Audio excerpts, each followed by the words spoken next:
ओम जगन्नाथाय नमः नमः। नमस्कार बंधुगण, आज कार्यक्रम को आपण मानक स्वागत जनाऊँचे। आज कार्यक्रमटी सिंह राशि व्यक्ति विशेष मानक बहुत खास अटे। कारण सिंह राशि व्यक्ति विशेष मानक मासिक राशिफल उपरे विस्तार भाव आलोचना करबा। सिंह राशि व्यक्ति विशेष मानक मई 2025 रे किपरि रही अछि से विषय आम आलोचना करबा। सिंह राशि व्यक्ति विशेष मानकर स्वास्थ्य, शिक्षा, प्रेम संपर्क एवं वैवाहिक जीवन, भाग्य, कैरियर, आपणकर व्यापार वाणिज्य स्थिति किपरि अछि से विषय आम विस्तार भाव आलोचना करबा। नवग्रहकर स्थिति मध्य देखिबा। नवग्रह केउं प्रकार फल आपण मानकु प्रदान करुछंती, शेषरे अशुभता प्रदान करथुवा ग्रह मानकर किछि विशेष प्रतिकार मध्य वीडियो शेषरे देखिबा। तो बंधु माने वीडियो टी आग को बढ़िबा पूर्व जदि आपणकर सिंह राशि होइथाय तेबे वीडियो टी स्किप न करी थरे मात्र शेष पर्यंत देखंतु एवं वीडियो को लाइक करी सब्सक्राइब कर दियंतु। आपण माने जदि स्वच्छ हृदय रे ईश्वर को भक्ति करथांती ताहाले भक्ति एवं श्रद्धार सहित कमेंट बॉक्स रे जय मां लक्ष्मी, जय जगन्नाथ अवश्य लिखि दियंतु। बंधु माने आसंतु आरंभ करबा आज कार्यक्रम को, जहाँकि जन्म राशि चंद्र राशि उपरे संपूर्ण भाव आधारित यही राशिफल। राशि चक्र 12 गोटी राशिफल 5 नंबर राशि हूँ सिंह राशि। सिंह राशि राशि अधिपति होउछन्ति सूर्यदेव। तो बंधु माने सूर्य आपणकर कुंडल रे नवम भाव विराजमान अछंती। बंधु माने सर्वप्रथम आमे आसंतु जानिबा नवग्रहकर स्थिति किपरि रही एही मई मास आरंभ रे। केतु आपणकर द्वितीय भाव में विराजमान अछंती। बुध, शुक्र, शनि एवं राहु आपणकर कुंडल रे अष्टम भाव में विराजमान अछंती। मंगल आपणकर द्वादश भाव में विराजमान अछंती। बंधु माने सर्वप्रथम आसंतु जानि नेबा आपणकर स्वास्थ्य किपरि रहिबो एही मई मास 2025 रे। तो बंधु माने कुंडली रे प्रथम भावटी होइथे आपणकर स्वास्थ्यर भाव, आपणकर इम्यूनिटी सिस्टम रो भाव। आपणकर प्रथम भावर अधिपति होउछन्ति सूर्य। सूर्य आपणकर कुंडली रे नवम भाव रे अर्थात भाग्य भाव रे विराजमान अछंति। तो सूर्य आपणकर दशम भाग को 15 मई को गोचर करिवे। तो एई मई मास रे आपणकर स्वास्थ्य बहुत भल रहिबो।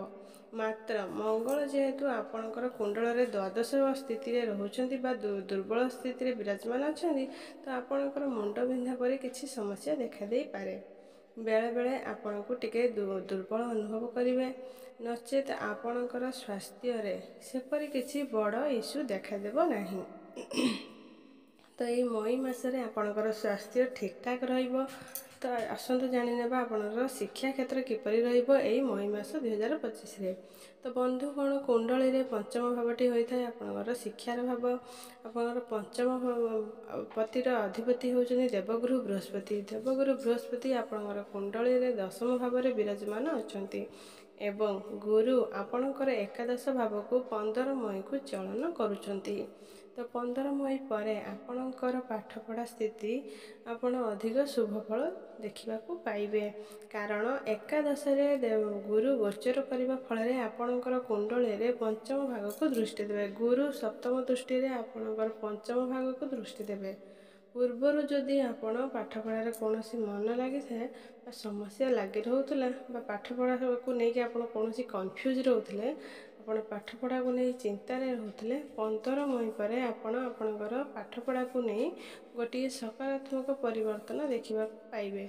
जदि आपणकर एही समय कौन कॉम्पिटिटिव एग्जाम अच्छे संपूर्ण भाव में मई मास पर सपोर्ट करिवो। आपणकर एग्जाम बहुत भल रहिबो। कारण ए मई मासरे सूर्य आपणकर कुंडली रे उच्चस्थ अछंती। एहा व्यतीत देवगुरु बृहस्पति मध्य आपणकर भल शुभ स्थान को गोचर करिवे। तो आपणकर संपूर्ण भाव में ए मई मासटी संपूर्ण भाव में भल रहिबो। तो एबे आसन जानिबा आपणकर प्रेम जीवन किपरि रहिबो एई मई मास ठारो। आपणकर पंचम भावटी आपण शिक्षार भाव होइतिबा हेतु आपण प्रेम जीवनर भाव मध्य होइथाय एवं संतान संतनीर भाव मध्य होइथाय। पंचम भावर अधिपति होउछन्ति सूर्य। ସୂର୍ଯ୍ୟ ଆପଣଙ୍କର ନବମ ଭାଗରେ ଅର୍ଥାତ୍ ଭାଗ୍ୟ ଭାବରେ ବିରାଜମାନ ଅଛନ୍ତି। ଏହା ବ୍ୟତୀତ 15 ମଇ ପରେ ଗୁରୁ ଆପଣଙ୍କର ସ୍ୱଗୃହକୁ ଦୃଷ୍ଟି ଦେବେ। ଆପଣଙ୍କର ପ୍ରେମ ଜୀବନରେ ଟିକେ ସମସ୍ୟା ଯେଉଁ ଲାଗି ରହୁଥିଲା, ପୂର୍ବରୁ ଯଦି ଆପଣଙ୍କ ମଧ୍ୟରେ କଥାବାର୍ତ୍ତା ବନ୍ଦ ହୋଇଯାଇଥିଲା ବା ବ୍ରେକଅପ୍ ଆଦି ହୋଇଯାଇଥିଲା, ସେସବୁ ଆପଣଙ୍କର ବର୍ତ୍ତମାନ ସମାଧାନ ହୋଇଯିବ ବା ପେଚଆପ୍ ହେବାର ମଧ୍ୟ ସମ୍ଭାବନା ରହିଅଛି। ଆପଣଙ୍କ ଭିତରେ ଭଲ ପାଇବା ରହିବେ। ଆପଣଙ୍କ ଦୁଇ ଜଣଙ୍କ ମଧ୍ୟରେ ଯାହା ବି ମିସ୍ଅଣ୍ଡରଷ୍ଟାଣ୍ଡିଂ ରହିଥିଲା ତାହା ସବୁ ଦୂର ହୋଇଯିବ। ଏଇ ମଇ ମାସଟି ଆପଣଙ୍କର ପ୍ରେମ ଜୀବନ ପାଇଁ ବହୁତ ଭଲ ସମୟ ଅଛି। ତ ବନ୍ଧୁମାନେ, ଏବେ ଆସନ୍ତୁ ଜାଣିବା ଆପଣଙ୍କର ବୈବାହିକ ଜୀବନ କିପରି ରହିବ ଏଇ ମଇ ମାସ 2025ରେ। ତ ବନ୍ଧୁମାନେ, କୁଣ୍ଡଳୀରେ ସପ୍ତମ ଭାବଟି ହେଉଛି ଆପଣଙ୍କର ବୈବାହିକ ଜୀବନର ଭାବ, ଆପଣଙ୍କର ଜୀବନ ସାଥୀଙ୍କର ଭାବ। ତ ଆପଣଙ୍କର ସପ୍ତମ ଭାବର ଅଧିପତି ହେଉଛନ୍ତି ଶନିଦେବ। ଶନି ଆପଣଙ୍କର ଅଷ୍ଟମ ଭାବରେ ବିରାଜମାନ ଅଛନ୍ତି। ତ 18 ମଇ ପର୍ଯ୍ୟନ୍ତ ଯେପର୍ଯ୍ୟନ୍ତ ରାହୁ ଶନିଙ୍କ ସହିତ ବିରାଜମାନ ଅଛନ୍ତି, ସେ ପର୍ଯ୍ୟନ୍ତ ଆପଣଙ୍କୁ ଆପଣଙ୍କର ବୈବାହିକ ଜୀବନ ଉପରେ ବିଶେଷ ଧ୍ୟାନ ଦେବାର ଅଛି। ଆପଣଙ୍କର ଜୀବନ ସାଥୀଙ୍କର ସ୍ୱାସ୍ଥ୍ୟ ଉପରେ ଟିକେ ଧ୍ୟାନ ଦେବାକୁ ରହିଅଛି। କାରଣ ଆପଣଙ୍କର ଶନିଙ୍କର 2.5 ଆରମ୍ଭ ହୋଇସାରିଛି। ଶନି 2.5 ଚାଲିବାର ଆପଣଙ୍କର ବୈବାହିକ ଜୀବନରେ କିଛିଟା ମନାନ୍ତର ସୃଷ୍ଟି ହୋଇପାରେ। ଆପଣଙ୍କ ମଧ୍ୟରେ ବେଳେବେଳେ କିଛି ଯୁକ୍ତିତର୍କ ବା କ୍ରୋଧ ବା ଚିଡ଼ିଚିଡ଼ା ଭାବ ସବୁ ଆପଣଙ୍କ ମଧ୍ୟରେ ଦେଖାଦେଇପାରେ। ଆପଣଙ୍କର ଜୀବନସାଥୀଙ୍କର ସ୍ୱଭାବରେ ମଧ୍ୟ ଦେଖାଦେଇପାରେ। ତ ବନ୍ଧୁମାନେ, ଆପଣଙ୍କର ବୈବାହିକ ଜୀବନରେ ଦୁଇଟି ସମସ୍ୟା ଦେଖାଦେଇପାରେ। ହୁଏତ ଆପଣଙ୍କ ବୈବାହିକ ଜୀବନରେ କିଛିଟା ମନାନ୍ତର ଭଳି ସମସ୍ୟା ଦେଖାଦେଇପାରେ, ନଚେତ୍ ଆପଣଙ୍କର ଜୀବନସାଥୀଙ୍କର ସ୍ୱାସ୍ଥ୍ୟର କିଛି ସମସ୍ୟା ଦେଖାଦେଇପାରେ। ଇନଫେକ୍ସନ୍, ଆଲର୍ଜି ଭଳି ସମସ୍ୟା ମଧ୍ୟ ଦେଖାଦେଇପାରେ। ଆପଣଙ୍କର ଜୀବନସାଥୀଙ୍କର ସ୍ୱାସ୍ଥ୍ୟରେ ଆପଣଙ୍କର ସ୍ୱାସ୍ଥ୍ୟ ପ୍ରତି ଟିକେ ବିଶେଷ ଭାବରେ ଧ୍ୟାନ ଦେବାର ଅଛି।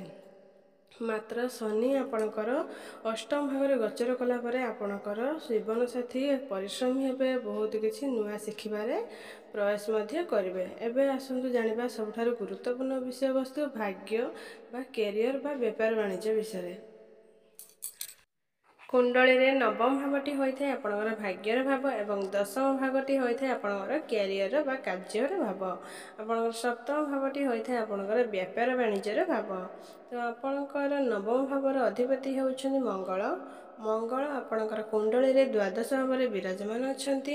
ତ ଆପଣ ଏହି ସମୟରେ ଯଦି କିଛି ବଡ଼ କାର୍ଯ୍ୟ କରିବାକୁ ଚାହୁଁଛନ୍ତି ବା କିଛି ବଡ଼ ଇନଭେଷ୍ଟମେଣ୍ଟ କରିବାକୁ ଚାହୁଁଛନ୍ତି କିମ୍ବା କୌଣସି ବଡ଼ ଜିନିଷ କିଣାକିଣି କରିବାକୁ ଚାହୁଁଛନ୍ତି, ତ ଏଇ ମଇ ମାସଟିକୁ ସ୍କିପ୍ କରିଦିଅନ୍ତୁ। ଯଦି ଆପଣ ଜୁନ୍ ମାସରେ ଏସବୁ କରନ୍ତି, ତାହେଲେ ଆପଣଙ୍କୁ ଅଧିକ ଶୁଭଫଳ ପ୍ରାପ୍ତି ହେବ।